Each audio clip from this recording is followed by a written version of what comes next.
And we've got okra out of the garden, so today we're going to boil some okra. It's my favorite way to eat okra, not Chris's favorite way. So I'm not going to make a lot of it because I'm probably going to be the only one eating it, but I think it's delicious. So all you do is take your okra, and it's always better when you boil okra to use them when they're small. So we'll take the smallest ones and put in here, and then we'll save the larger ones, and Chris can have some fried okra with the rest of it on another day. So I'm going to take my smallest pods and put in here, and all I do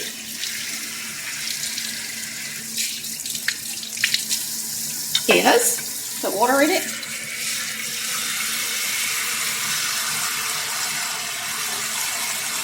Put it on the stove.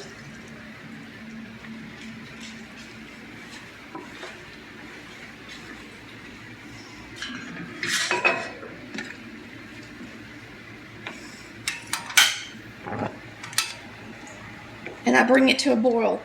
I like to boil it until the okra changes color. It's going to turn darker, and so you're going to want it nice and done, and then it will actually, when you put it on the plate, start to separate out so that you can see the seeds in the okra. So the first thing I do is just put it on the stove top. I put a little bit of salt in it, and you can pepper it as well. So you're going to salt it. Pepper it. It's so simple because all I do is salt it, pepper it, and use butter. But we'll put the butter in at the end, so we're going to cover it and bring it to a boil.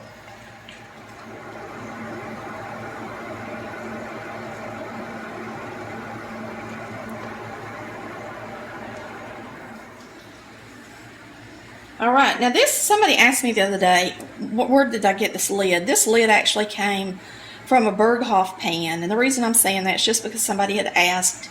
The Salad Master type cookware and the Maxim do not come with clear lids, but a lot of the lids will fit on them that you have for other pots and pans if they're standard size. Now this pod's already wanting to open up, so we're not going to be able to boil this much longer.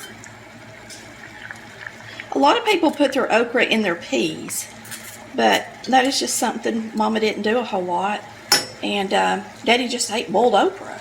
That's what he wanted when he ate boiled okra, was just the okra. I'm going to go ahead and turn this off. I'm going to leave the water that's in there in it so that I can bring it to a boil before we eat, so it'll be good and hot. Then we're going to drain it off and put some butter on it. So we're just going to slide it to the back until it's time for supper.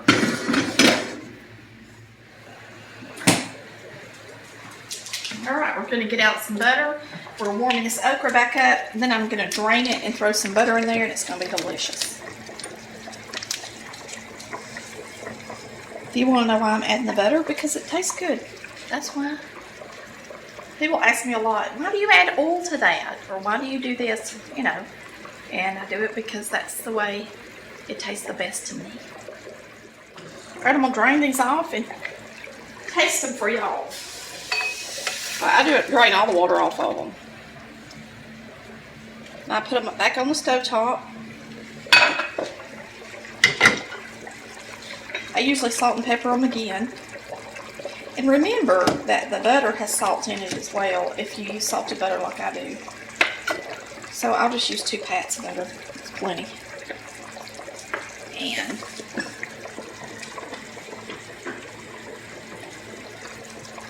a little pepper, a little salt,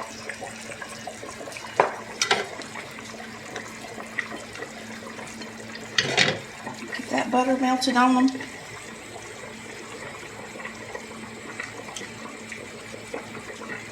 Now, okra is slimy, especially when it's boiled, but if you like it, that don't bother you. I love it. I really didn't need that much butter. So we're going to go ahead and taste one. I pick it up with a fork. This is how I eat it. Okay? You can see that it strings. I'm going to go to the sink. because I would be over my plate normally. So usually when you boil them, you just boil them until they start separating a little bit.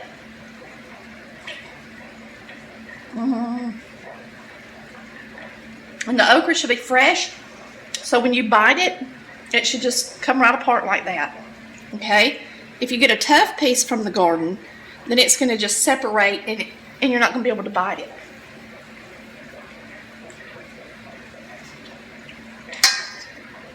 That's how you eat boiled okra. Thanks for watching Collard Valley Cooks, where we cook and eat like Mama did. Bye, y'all. Love ya.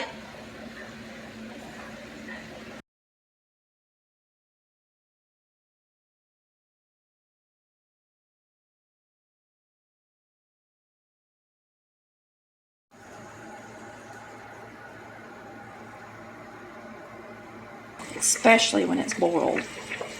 But if you like it a little bit,